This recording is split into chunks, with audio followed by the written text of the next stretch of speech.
हनुमान जी ने कहा इसको माइक को जो है ना ऐसे ही रहने दो, कोई आवश्यकता नहीं है, सब लोग सुन ही रहे हैं, इसमें रिकॉर्ड हो रही ना, ठीक, जरूरत नहीं भैया माइक की।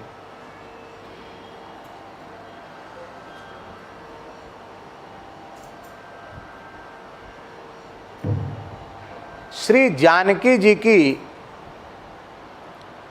पीड़ा को देख करके श्री हनुमान जी को बहुत करुणा जगी, बहुत व्याकुल हो गए हनुमान जी। और वाल्मीकि रामायण के सुंदरकांड में हनुमान जी ने कहा, पृष्ठमारोह में देवी, हे देवी आप हमारी पीठ पर बैठ जाओ।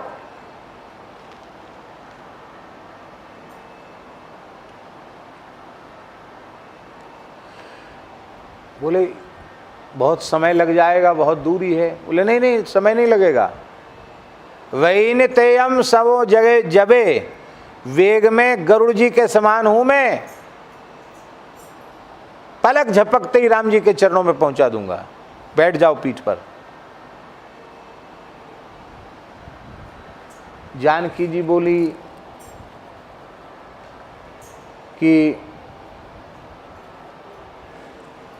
मैं पीठ पर कैसे बैठूं, आप उड़ोगे, हवा का बहुत तेज वेग होगा, उस पवन के वेग से ही मेरे प्राण पखेरु उड़ जाएंगे, मैं तो जीवित ही नहीं रह पाऊंगी। इतनी तेज हवा, इतनी तेजी से उड़ेंगे, मैं कैसे सहन कर पाऊंगी। दूसरे राक्षस जब तुमको मुझे ले जाते हुए देखेंगे तो वो लड़ने आ जाएंगे, तुम्हारा रास्ता रोकेंगे और तुम उड़ रहे होगे। किसी राक्षस का अस्त्र मेरे ऊपर लग गया तो मैं घायल होकर के समुद्र में गिर जाऊंगी, तो याद सामन्नमुत्तमम, जलचरों का भोज्य बन जाऊंगी। और कथनचित मैं समुद्र को देखकर डर गई और तुम्हारी पीठ से खिसक के नीचे आ गई तो भी तो तुम्हारा उद्यम व्यर्थ हो जाएगा। अनेक कारण बताई जानकी जी ने, हनुमान जी ने सब कारणों को काट दिया। बोले आप कहती कूट योद्धा ही राक्षसा, तो राक्षसों से हमको डरने की जरूरत नहीं है। आप कहो भी जैसे चुटकी में मसल दें पूरी लंका को हम। हनुमान जी बोले राक्षसों से आप क्यों डर रही हो। रही ले जाने की बात तो हम इतनी सावधानी से ले जाएंगे, तुमको गिरने नहीं देंगे, संभाल के रखेंगे।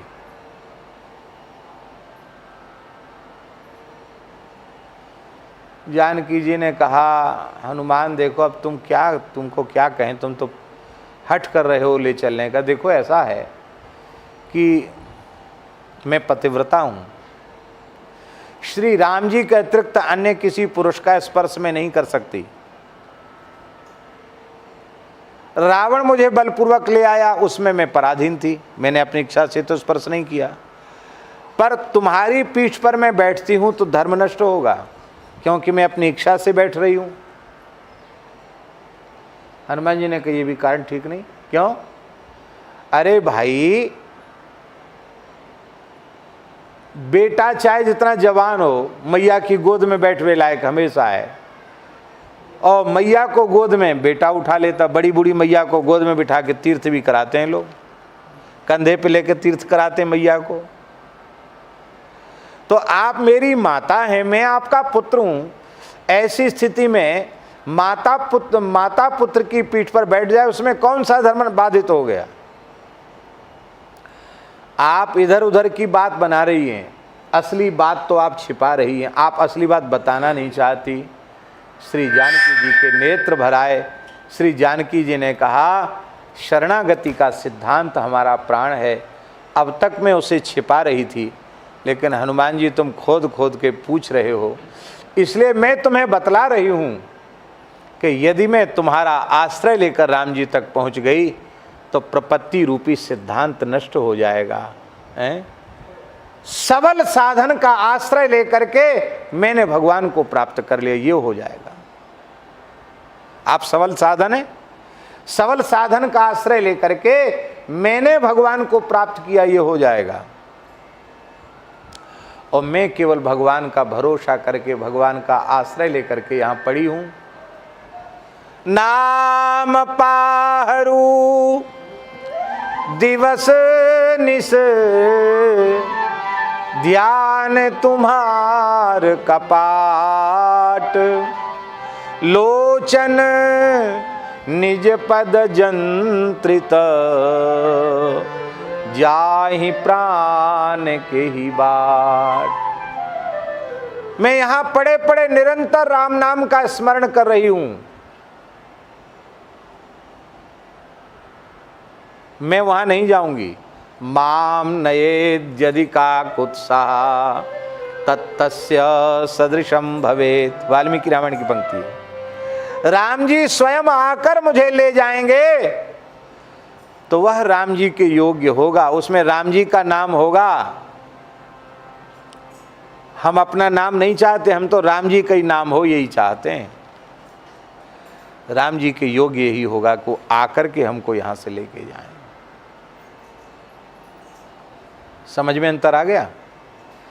भक्ति में जीव को चलकर भगवान के पास पहुंचना है और शरणागति में भगवान को चलकर जीव के पास आना है। हम चलकर जाएंगे तो हमारे मार्ग में बहुत सी बाधाएं उत्पन्न होंगी, पर भगवान चलकर आएंगे तो उनको कौन रोकने वाला है? ज्ञान, कर्म, उपासना, ये तीन वेद के कांड हैं। ज्ञान कांड, कर्म कांड, उपासना कांड। जितने भी साधन हैं वैदिक हैं, शास्त्रीय हैं और जीवों के कल्याण के लिए ही उनका वेदादि शास्त्रों में निरूपण किया गया। सभी कल्याणकारी साधन हैं।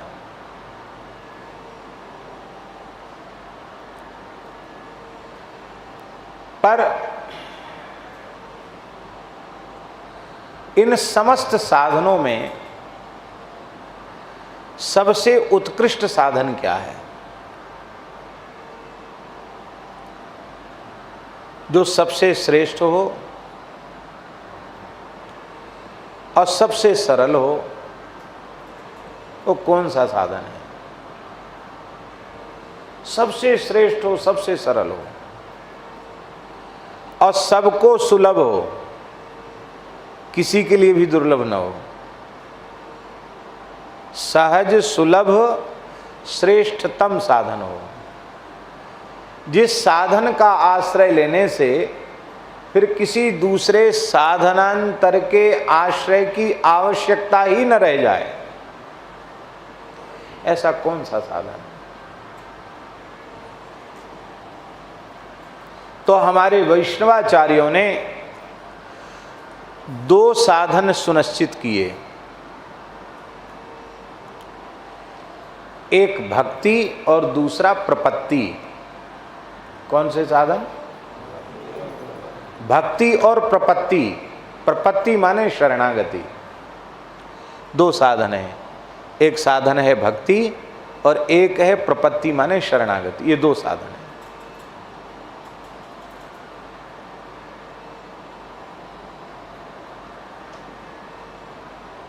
अब और एक और बात है कि आपको एक कोई निश्चय करके बताना चाहिए। आपने दो बता दिए, एक भक्ति बता दी और एक प्रपत्ति बता दी। तो इन दो में से किसी एक का निर्धारण करना हो तो वो कौन सा साधन है? ये प्रश्न है कि भक्ति और प्रपत्ति में दोनों में से किसी एक का निर्धारण करना हो, निश्चय करना हो, तो किसका निश्चय करें, किसका वर्ण करें हम?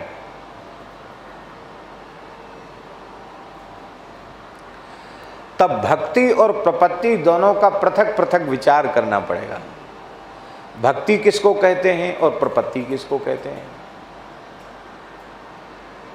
अत्यंत सरल सिद्धांत तो ये है,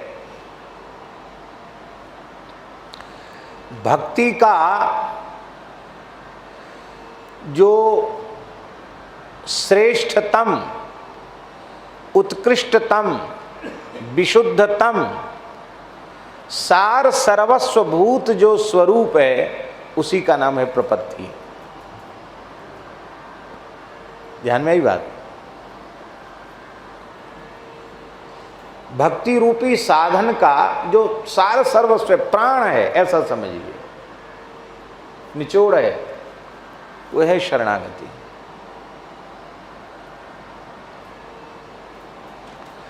भक्ति के दो भेद हैं, वैसे तो बहुत भेद हैं, पर मुख्यतया भक्ति के दो भेद हैं। एक साधन भक्ति और एक साध्या रसरूपा प्रेम लक्षणा भक्ति।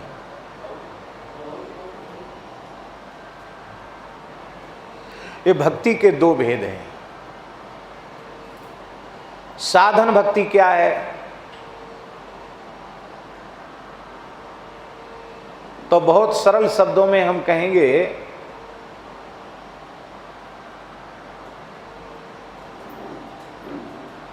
परम धर्म का आचरण। क्या? परम धर्म का आचरण, परम धर्म का अनुष्ठान। तब प्रश्न उठा कि परम धर्म किसको कहेंगे? तो परम धर्म की परिभाषा है सवई पुंसाम परो धर्मो यतो भक्ति रधोक्षजे। परम धर्म क्या है? जिसका आचरण करने से, अनुष्ठान करने से अधोक्षज भगवान श्री हरि में पराभक्ति हो जाए।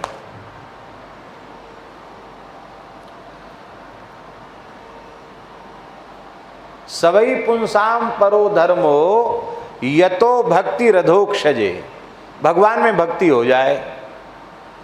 अब प्रश्न उठा कैसी भक्ति हो जाए? तो भक्ति के दो विशेषण हैं, अहैतुक्य प्रतिहता, अहेतुकी भक्ति हो जाए और अप्रतिहता भक्ति हो जाए।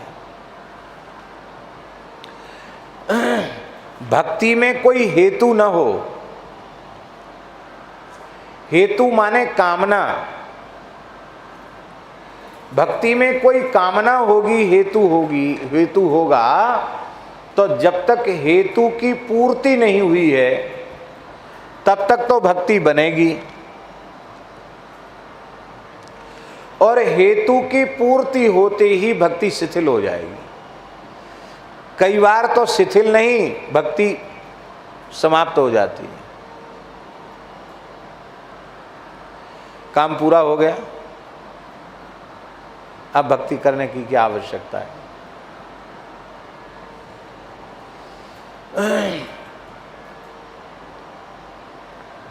अब तो पता नहीं क्या स्थिति है। पहले गांव में परीक्षा के समय छोटे छोटे बालक बालिका जो स्कूल में पढ़ने वाले हैं वो शंकर जी को ढारते, देवी जी को जल चढ़ाते, हनुमान जी पर मंगलवार शनिवार प्रसाद चढ़ाते, माता पिता की चरण छू के परीक्षा देने जाते, और जब तक रिजल्ट नहीं आता तब तक भक्ति करते, और जैसे रिजल्ट आ गया, परीक्षा का परिणाम आ गया, तो फिर उत्तम परिणाम आ गया, जैसे हम नंबर चाहते थे उससे ज़्यादा मिल गए, तो भगवान अपने घर में भले और हम अपने घर में भले। फिर वो छोटे छोटे बालक फिर भक्ति नहीं करते हैं कि फिर शंकर जी को जल चढ़ावें, हनुमान जी का दर्शन करें, प्रार्थना करें, स्तुति करें, फिर नहीं।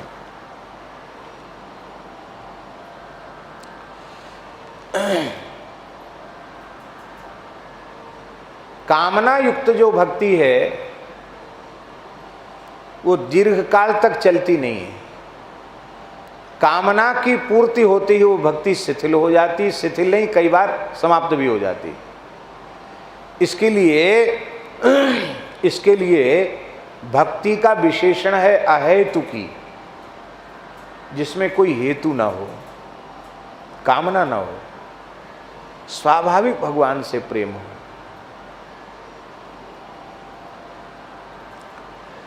दूसरा विशेषण है भक्ति का अप्रतिहता।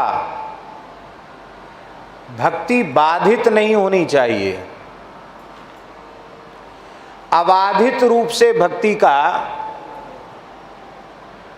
निरंतर आचरण बनना चाहिए, अबाधित रूप से। बहुत बार ऐसा होता है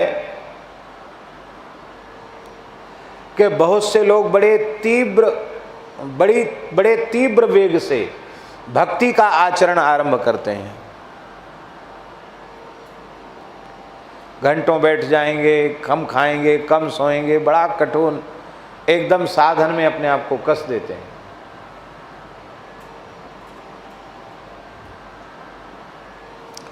उनको लगता कि एक एक क्षण बहुत मूल्यवान है, ये नष्ट न होवे, तो इसके लिए तीव्र से तीव्र साधन करते हैं। और ऐसे तत्परता पूर्वक तीव्र साधन करने वाले ही कभी इस कोटि में भी आ जाते हैं कि एक माला भी नहीं फेरते। दिन भर प्रपंच, पर निंदा, पर चर्चा, प्रपंच, बस इसी में उनका सब समय नष्ट होने लग जाता है। उनका पहले जो साधन बन रहा था उसको देखो, और फिर सब साधन नष्ट हो गया उसको देखो, क्योंकि ये क्या हो गया भाई।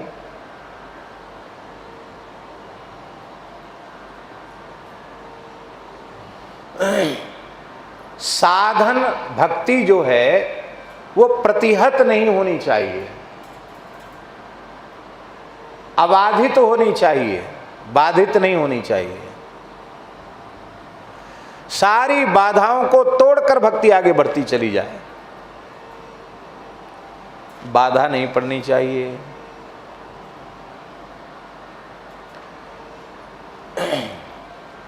निष्काम भक्ति होगी तो ही अबाधित होगी, सकाम होगी तो बार बार बाधित हो जाएगी।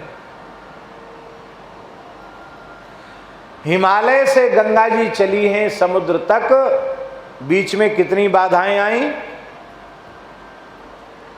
कोई बाधा गंगा जी को रोक पाई।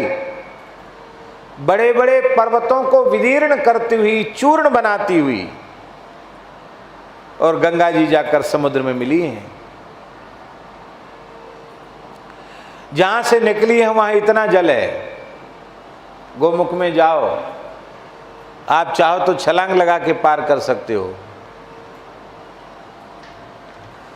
और वही गंगा जी गंगा सागर में आकर अपार जल राशि,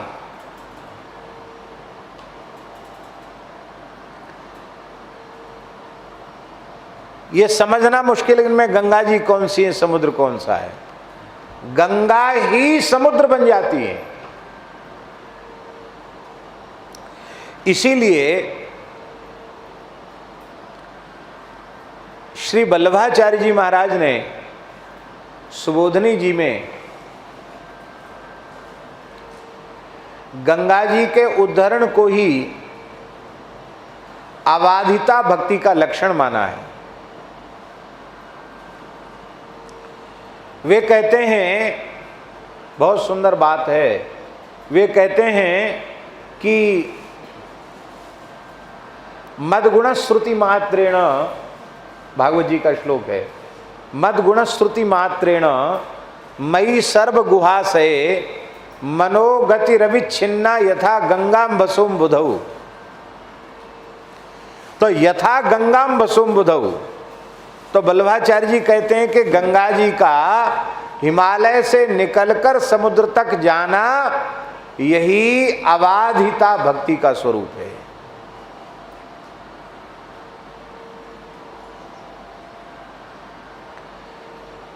कितने बड़ी बड़ी बाधाएं, बड़े बड़े पर्वत, पर वे पर्वत भी गंगा जी को रोक न सके।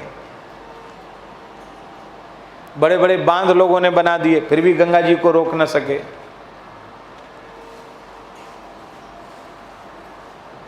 गंगा जी रुक नहीं सकती। एक तो वो रुक नहीं सकती, रुकी नहीं, दूसरी बात है कि वो निरंतर बढ़ रही है, घटी नहीं, बढ़ती चली गई। बढ़ते बढ़ते विराट हो गई, इतनी विराट हो गई कि यह निर्णय कर पाना कठिन हो गया कि इनमें गंगा जी कौन है और इनमें समुद्र कौन है। ये निर्णय कर पाना कठिन हो गया।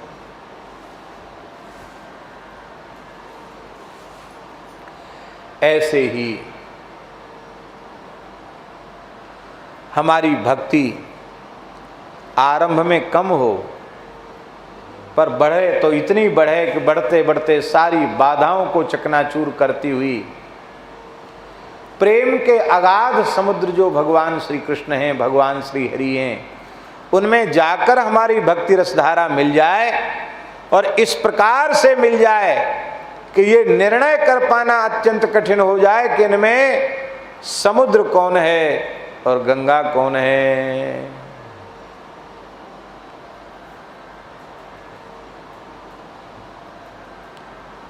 ध्यान में आई बात।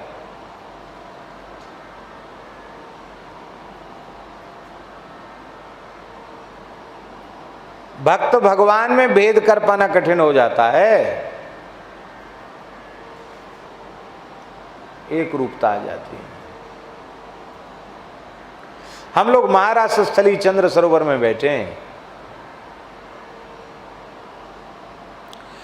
गोपी की प्रेम रसधारा ऐसी बढ़ी और बढ़कर के श्री कृष्ण रूपी समुद्र में मिली, रस सिंधु में मिली, तो मिलकर ऐसी एकीकृत हो गई कि गोपी यह नहीं कहती मैं गोपी हूं, गोपी कहती है कृष्णो हम पश्यत गतिम ललितामिति तन्मना। ऐसी तन्मयता गोपी को प्राप्त हो गई, वो कह रही कृष्णो हम। क्या कह रही है? कृष्णो हम, मैं कृष्ण हूं। अरे तू कब ते कृष्ण है गई? हम कैसे माने कि तू कृष्ण है?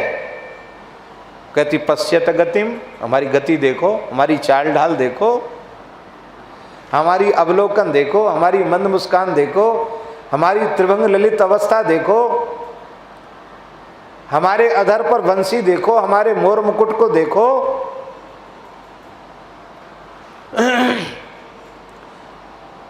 इतना देखने के बाद भी तू अनुभव नहीं कर पा रही कि मैं कृष्ण हूं, मैं कृष्ण हूं।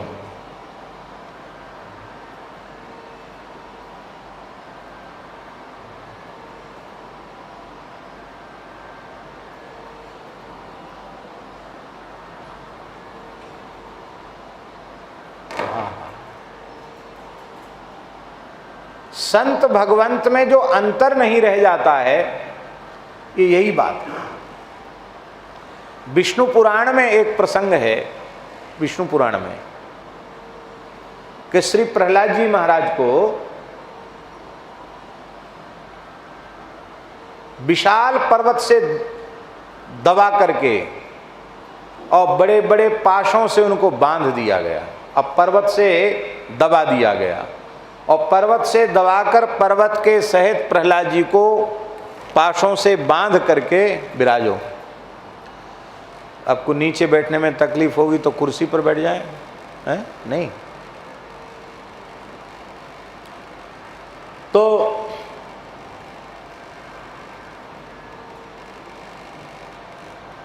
बांध करके प्रहलाद जी को समुद्र में पटक दिया, डुबा दिया। अब आप विष्णु पुराण स्वयं उठा करके देख लेना, आपके पास उपलब्ध होगा तो देख लेना विष्णु पुराण उठा के। विष्णु पुराण में जिसमें प्रहलाद जी को पर्वत से दबाया गया पाशों से बांध करके, उसमें प्रहलाद जी भगवान का चिंतन कर रहे थे। चिंतन करते करते करते करते ऐसा प्रगाढ़ चिंतन बन गया प्रहलाद जी का कि प्रहलाद जी यह भूल गए कि मैं दैत्य बालक प्रहलाद हूं, मैं हिरण्यकशिपु का पुत्र, कश्यप जी का पौत्र, ब्रह्मा जी का प्रपौत्र, मेरा नाम प्रहलाद है। ये सारी बातें प्रहलाद जी भूल गए।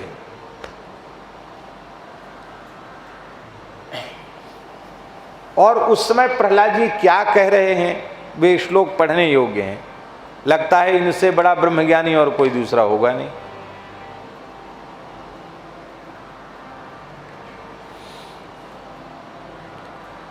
प्रहलाद जी कहते हैं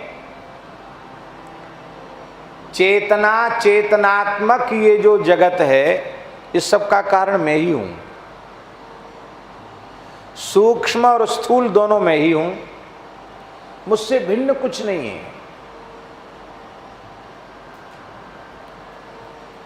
सूर्य चंद्रादि सब मुझसे उत्पन्न होते हैं, मुझ में विलीन होते हैं। करोड़ों करोड़ों ब्रह्मांड मुझसे उत्पन्न हो रहे हैं, मुझ में विलीन हो रहे हैं। मैं सर्वगत सर्वरूप सर्वमय हूं। ऐसे विलक्षण विलक्षण भाव प्रहलाद जी दे रहे हैं। तो भगवान नारायण प्रकट हो गए, वहां लिखा है भगवान प्रकट हो गए। और जब प्रहलाद जी भगवत भावापन्न हो गए तो अब भगवान है, तो भगवान हिले, प्रहलाद हिले का मतलब भगवान हिले। भगवान हिले तो सब बंधन टूट गए, पर्वत विशीर्ण हो गया, खंड खंड हो गया, बंधन कहां चले गए पता ही नहीं चला। भगवान को भला कोई पर्वत बांध सकेगा? दूसरा उदाहरण हम दे रहे हैं, बहुत ध्यान से सुने।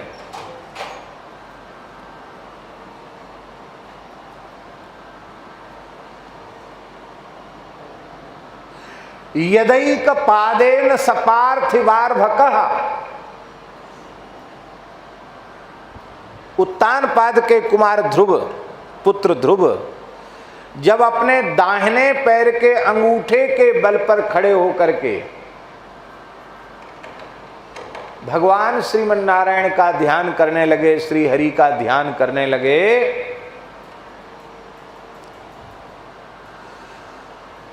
तो भागवत जी के चौथे स्कंध में स्पष्ट लिखा है कि जैसे कोई विशाल काय हाथी किसी नौका पर चढ़ जाए तो नौका पर चढ़ने से नौका हाथी के भार से एकदम लगता है झुक गई, लगता है पानी में डूब जाएगी।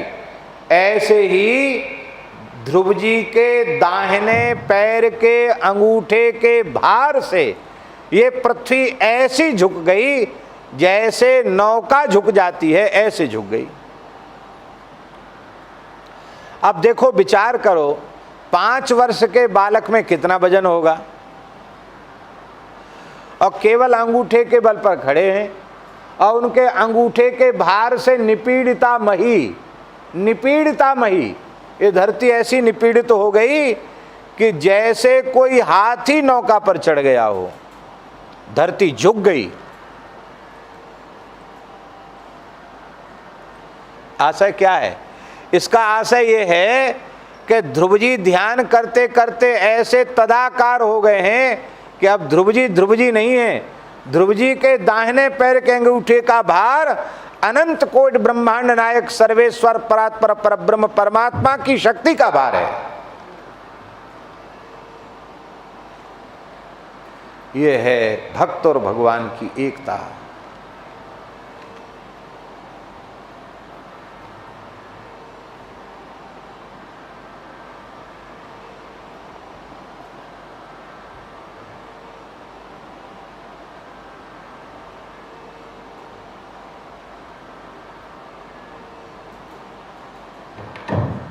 साधन भक्ति बाधित नहीं हो गए, अबाधित हो गए।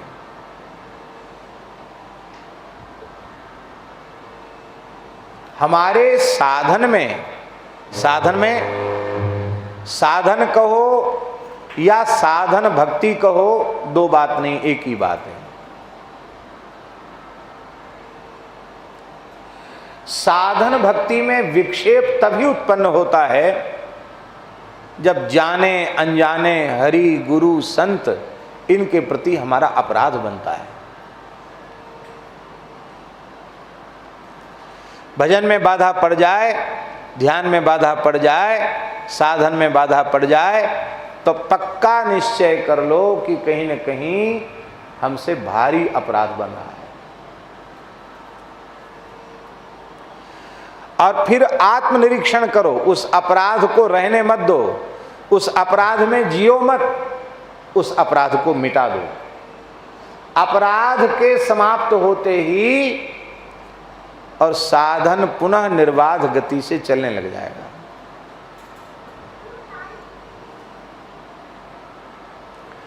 तो साधन भक्ति निष्काम होनी चाहिए और साधन भक्ति अप्रतिहत होनी चाहिए। इस साधन भक्ति का फल क्या है? इस साधन भक्ति का फल है रसरूपा प्रेम लक्षणा भक्ति की प्राप्ति। और रसरूपा प्रेम लक्षणा भक्ति क्या है? रसरूपा प्रेम लक्षणा भक्ति क्या है? बोले रसरूपा प्रेम लक्षणा भक्ति है श्री प्रियादास जी के शब्दों में, भक्ति रस रूपा को स्वरूप यह है छवि सार। भक्ति रस रूपा को स्वरूप यह है छवि सार। भक्ति रस रूपा को स्वरूप यह है छवि सार।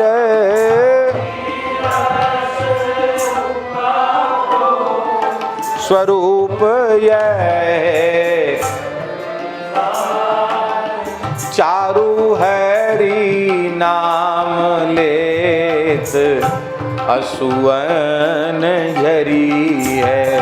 हाँ चारु हरि नाम लेत असुवन झरी।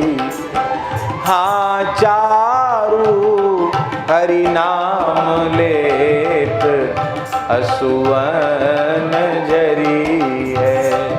हाँ चारु हरि नाम लेत असुवन झरी। नैनम गलदश्रुधारया,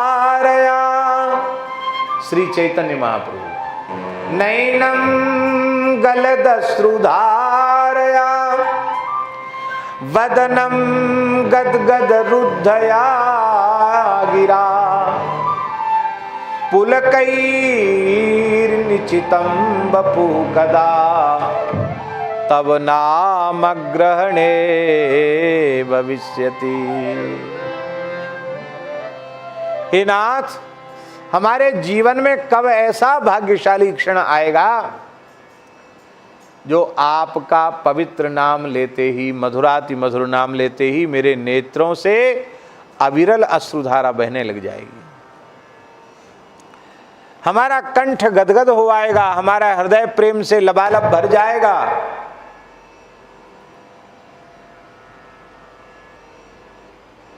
हमारा शरीर रोमांचित हो जाएगा।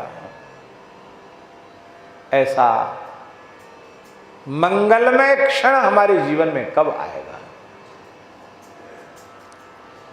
यह है साधन भक्ति के अनुष्ठान का फल। इसी साधन भक्ति का निरूपण प्रहलाद जी ने नवधा भक्ति के रूप में किया है। श्रवणम कीर्तनम विष्णु स्मरणम पादसेवनम अर्चनम वंदनम दास्यम सख्यम आत्मनिवेदनम इति पुंसार्पिता विष्णु भक्तिश्चिन् नवलक्षणा क्रियते भगवत्यद्धा तन्मन्ये धीतमुत्तमम्।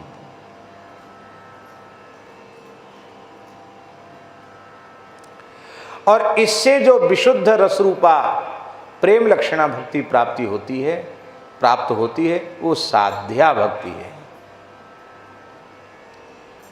अब देखो, इस साध्या भक्ति को प्राप्त करने के बाद भी एक सावधानी रखनी है। अब बहुत ध्यान से सुने, हमें साध्या भक्ति प्राप्त हो गई है, ये हम कैसे अनुभव करें?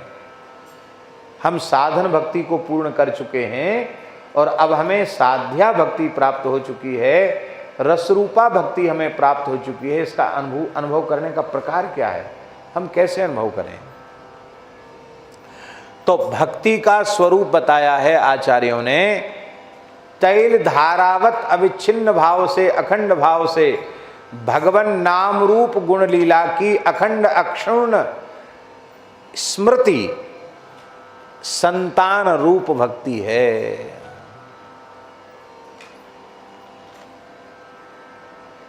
जैसी तेल की धारा, कोल्हू का बैल चलता है और उसमें तेल की धारा लगती है, बहुत पतली धारा लगती तेल की, लेकिन आप देखो तो धारा चल रही है नहीं लगता, ऐसी लकीर सी, एक लाइन सी खिंची हुई दिखाई पड़ती है। बीच में वो धारा विच्छिन्न नहीं होती, टूटती नहीं है।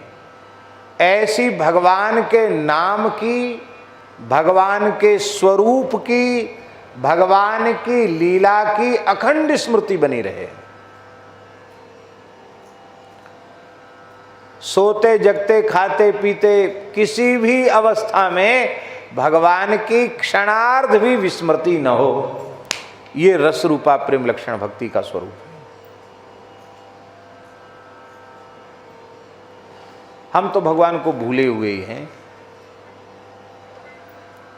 भगवान के स्मरण काल में भी स्मरण नहीं बन रहा, विस्मरण हो रहा है।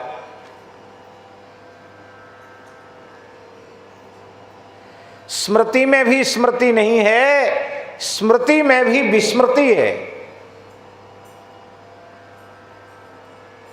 स्मरण कहां बन पा रहा है?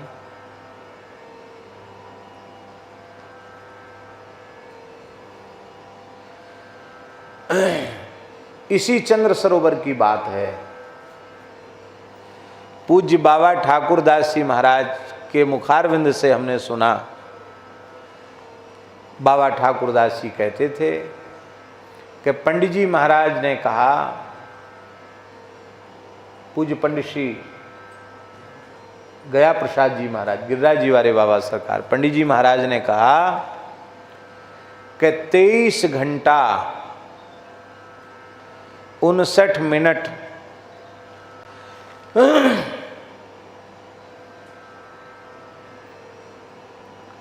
और 59 सेकंड भगवान की स्मृति बनाई है। अब वो एक कितना बचा, एक ही पॉइंट तो बचा, उतने में भी विस्मृति हो गई, उतनी देर के लिए भगवान को भूल गया, तो मैं उसे साधक नहीं स्वीकार करता।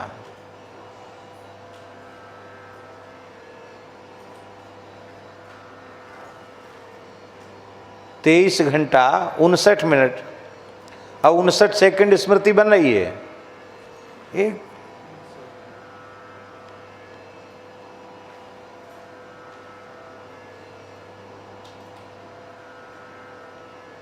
उतनी स्मृति, उतनी भी स्मृति यदि हमारी नष्ट हो गई, खंडित हो गई, तो फिर हम भक्त नहीं रहे, साधक नहीं रहे। एक बात तो बाबा ठाकुरदास जी महाराज कहते थे कि ये पंडित जी महाराज कहते, दूसरा कहते थे कि साधक वही है जो सदा परतंत्रता का अनुभव करे। साधक स्वतंत्र नहीं होता और स्वतंत्र साधक नहीं होता। अब वहां दिमाग हमारा काम नहीं करता है कि 23 घंटा 59 मिनट साधन बने और एक क्षण के लिए साधन छूट गया तो भक्ति नहीं है। ये कैसे संभव होगा? ये तब संभव होगा जब सर्वगत सर्वरूप सर्वमय परमात्मा की सर्वत्र अनुभूति हमें होने लग जाएगी, तो ये संभव हो जाएगा। प्रहलाद जी के लिए लिखा है कि चलते हुए, फिरते हुए, बोलते हुए, सूंघते हुए, देखते हुए, खाते हुए, पीते हुए, सोते हुए भी और नानुसंधत्त एतानि गोविंद परिरंभता, वे सब कुछ क्रियाएं करते हुए दिखाई पड़ते हैं, लेकिन उन क्रियाओं का अनुसंधान प्रहलाद जी को नहीं रहता। उनको लगता है कि श्री गोविंद ने अपनी चंदन चर्चित आजानुलंबित भुजाओं में भरकर हमको अपने हृदय से लगा रखा है। 2400 घंटे भगवान ने हमको अपने हृदय से लगा रखा है, ये प्रहलाद जी को अनुभूति होती है।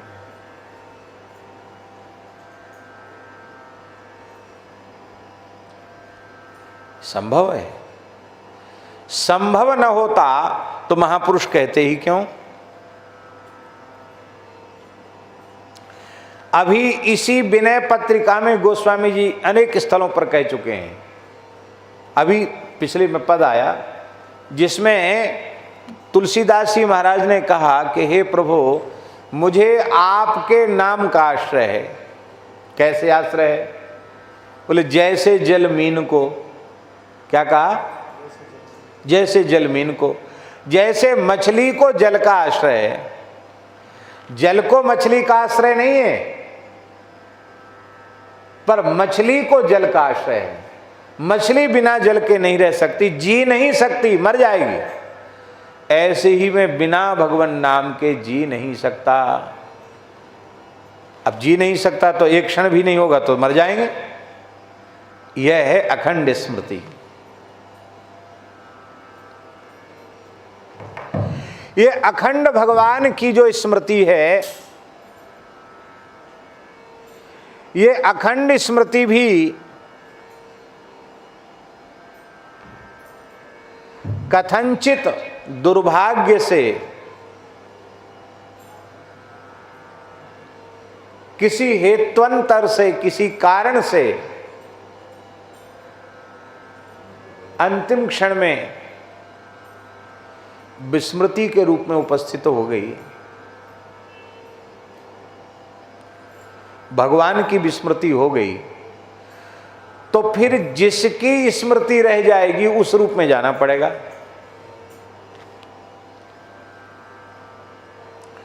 जहां भक्ति की महिमा है वहां एक भक्ति की विशेषता है कि भक्ति में अंतिम क्षण तक भगवान की स्मृति अनिवार्य है।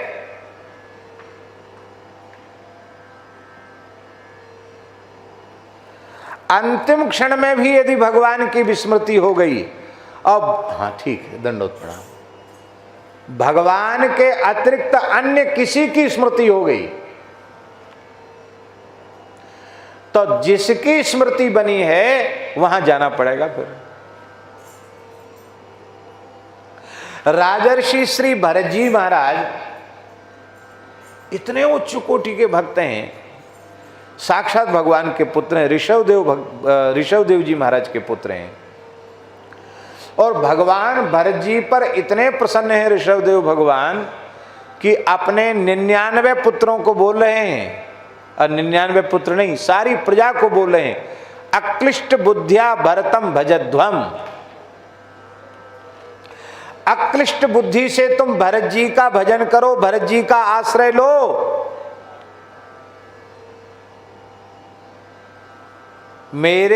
अपने बड़े भाई भरत जी के पद चिन्हों पर चलो, उनका अनुसरण करो, तुम सबका मानव देह धारण करना सफल हो जाएगा। भगवान खुद कह रहे हैं, तब कह रहे हैं जब भरत जी राजकुमार हैं, सब कुछ छोड़ के जंगल में नहीं गए हैं, तब कह रहे हैं उनके पिता ऋषभदेव जी महाराज।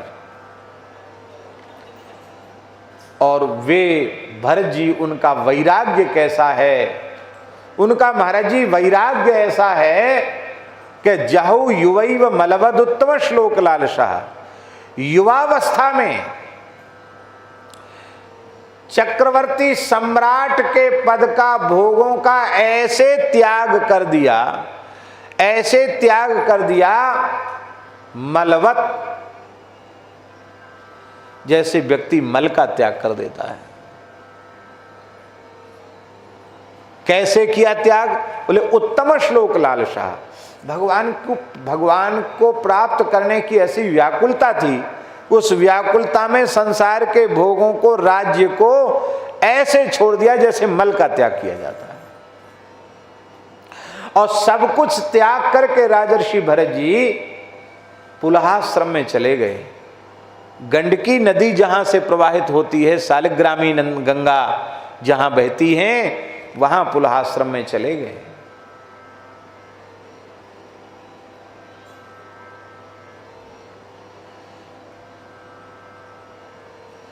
मुक्ति नारायण क्षेत्र,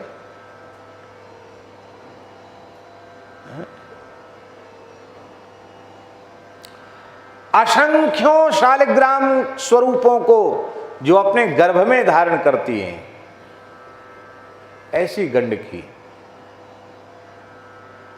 शालिग्रामी गंगा उनके तट पर रहने लग गए।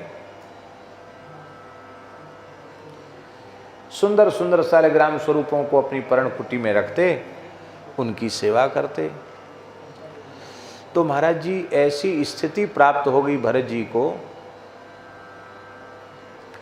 कि वे प्रेम में ऐसे बेसुध हो जाते कि अभी अमनिया पूजन की सामग्री रखी है, चंदन फूल तुलसी आदि, और उनको लगता है तो सब भगवान को निवेदित हो गया, धारण कर लेते। कभी ऐसे प्रेम विभोर हो जाते कि दिन भर उनको स्नान कराने में ही लगे रहते, चंदन लगाने में ही लगे रहते।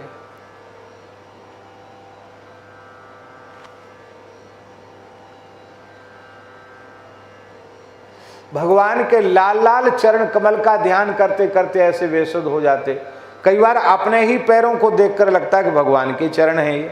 ऐसी स्थिति हो गई, जिसको कहते प्रेम वैचित्री की दशा। कृताम भगवत सपर्याम न सस्मार, भगवान की पूजा करके भी भूल जाते कि हमने भगवान की पूजा की है। यह भी भूल गए कि मैं राजर्षि भरत हूं। ऐसी दशा उनको प्राप्त हो गई। देखो कितनी ऊंची अवस्था, सामान्य अवस्था नहीं है ये, परम प्रेम की अवस्था प्राप्त हो गई उनको। लेकिन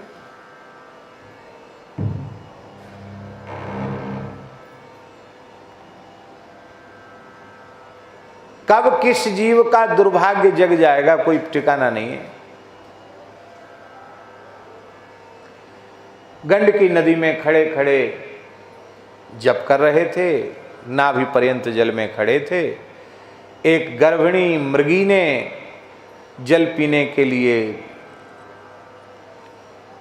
प्रयास किया, घुटने टेक करके मुंह डुबा करके जल पी ही रही थी, पीने ही वाली थी या पी ही रही थी।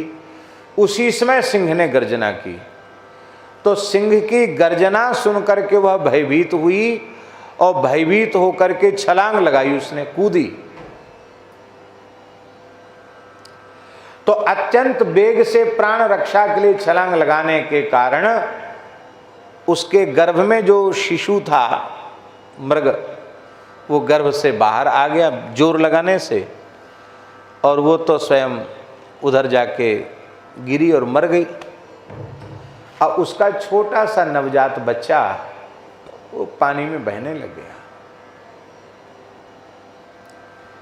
महात्माओं में दया होती, दया होनी ही चाहिए, प्राणी मात्र पर दया करना चाहिए। भरत जी ने भजन छोड़कर तत्काल उस पानी में बहते हुए डूबते हुए मृग के छोने को, शावक को गोद में उठा लिया, औषधि आदि दे करके और उसकी सेवा शुश्रूषा करके उसे जीवित रखा, उसे पुष्ट किया। अब जब वो बड़ा होने लग गया तो उसमें उनका प्रेम हो गया। यहां से विस्मृति का क्रम शुरू हो गया, और होते होते ऐसी स्थिति बन गई कि जब उनकी मृत्यु का क्षण निकट में आया तब उनकी स्मृति में भगवान नहीं रह गए। तब उस क्षण में उनकी स्मृति में वो मृग ही रह गया। और मृग के रहने का परिणाम क्या हुआ कि इतने उच्च कोटि के भक्त को, इतने उच्च कोटि के राजर्षि को, साक्षात भगवान के पुत्र को, इतने बड़े वैराग्यवान को मृग का चिंतन करने के कारण मृग देह प्राप्त हो गई। कहाँ तो है मुक्ति नारायण नेपाल में पुल्हाश्रम, और कहाँ चित्रकूट के पास कालिंजर पहाड़ है। चित्रकूट क्षेत्र में कालिंजर पर्वत पर मृग देह प्राप्त हुई उनको, और कालिंजर पर्वत से पैदल चल करके वे फिर पुल्हाश्रम पहुंच गए। साधन इतना तीव्र है, और समझ में आ गई कि हमारी चूक हो गई, भगवान की विस्मृति हो गई, और अंते मति सागति। गोस्वामी जी ने दोहावली में कहा, एक मृगा के कारणे भरत धरी द्वे देह, तुलसी उनकी कौन गति जिनके नाना ने।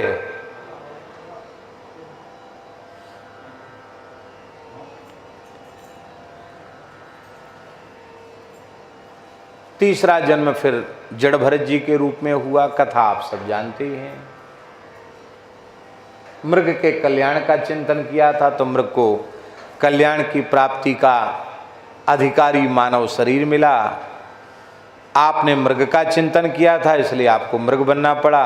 मृग ने आपका चिंतन किया, राजा का चिंतन किया, इसलिए वो सिंध सोबेर देश का राजा बना। पहले भी कंधे पर ढोया और इस बार भी पालकी में ढोया। पर महात्मा जिसके पीछे पड़ जाते हैं उसका कल्याण करके छोड़ते हैं। तू कहाँ कहाँ जाएगा, छोड़ेंगे तो नहीं हम। हमारे महाराज जी कहते हैं, हमारे महाराज जी कहते थे कि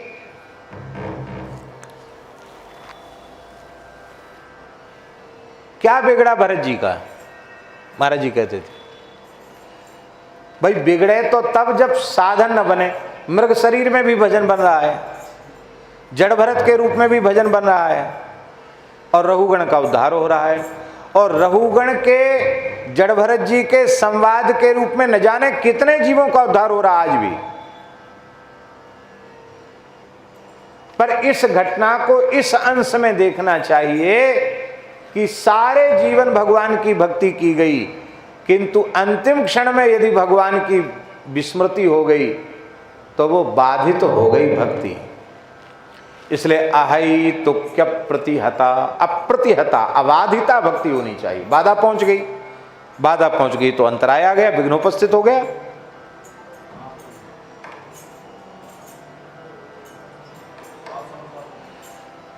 भजन नष्ट नहीं हुआ, कल्याण में कोई बाधा नहीं पड़ी, एक जन्म में नहीं हुआ तो तीसरे जन्म में हो गया, कोई बात नहीं। लेकिन ये दृष्टांत उपस्थित हो गया कि भक्ति में अंतिम श्वास तक स्मरण की आवश्यकता है। यदि उसमें आपकी चूक हो गई तो आपको फिर से संस्कृति के चक्र में पड़ना पड़ेगा। पर शरणागति क्या है, बहुत ऊंची बात बता रहे हैं। शरणागति में केवल भीतर से स्वीकार कर लेना है कि हम भगवान के हैं।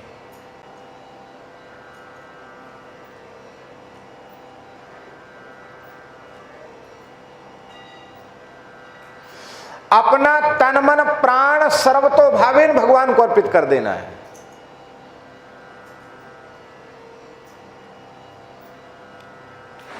भक्ति साधन है, भक्ति साधन है और भगवान साध्य हैं। पर शरणागति साधन भी है और शरणागति साध्य भी है।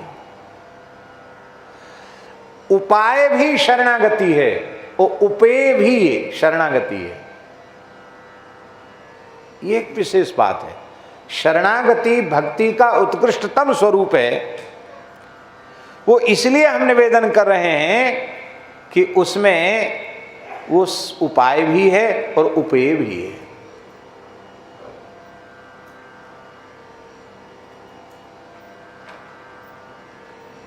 ऐसी अद्भुत महिमा भक्ति की है,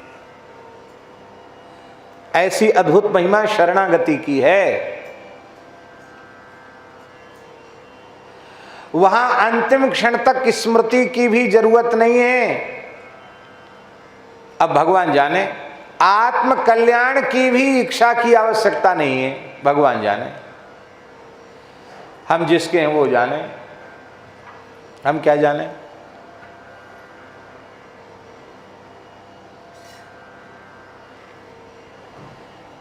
देखो, आप समझदार हो, आपको मैया कहेगी कि कुंज बिहारी सूधी सूधी रास्ता चलो जा, बिहारी जी पहुंच जावेगो। रास्ता बता दई, आप पहुंच गए बिहारी जी। मैया ने रास्ता बता दी, और आप इतने छोटे कि समझते ही नहीं। तो मैया कहेगी कि चलो हमारे पीछे पीछे चलो, मैं जा रही हूँ बिहारी जी, हमारे पीछे पीछे चल, बिहारी जी पहुंच जाएगा। पर आप इतने छोटे हैं कि आप मैया के साथ चल ही नहीं सकते, छूट जाएंगे, इधर उधर गिर पड़ जाएंगे। तो मैया हाथ पकड़ के चलती है, हैं? और मान लो बालक ऐसा हो जाए कि वो हाथ पकड़ के भी चलने लायक ना हो, उंगली पकड़ के भी चलने लायक ना हो, तो फिर बालक नहीं चलता है। चलती कौन है? मैया। और गोद में लेके पहुंच जाती है ठाकुर जी के पास, बिहारी जी के पास पहुंच जाती है, हैं? कारण क्या है? बहुत ध्यान से सुने, बड़ी बारीक बात है। छोटा बालक जैसे जो जितना अधिक आश्रित है उसको उतना कम साधन करना पड़ रहा है। पूरी तरह आश्रित है छोटा सा शिशु मां के, तो उसको जाना न जाना, चलना फिरना उसकी कोई बात, जहां मैया जाएगी वहां वो अपने आप चला जाएगा।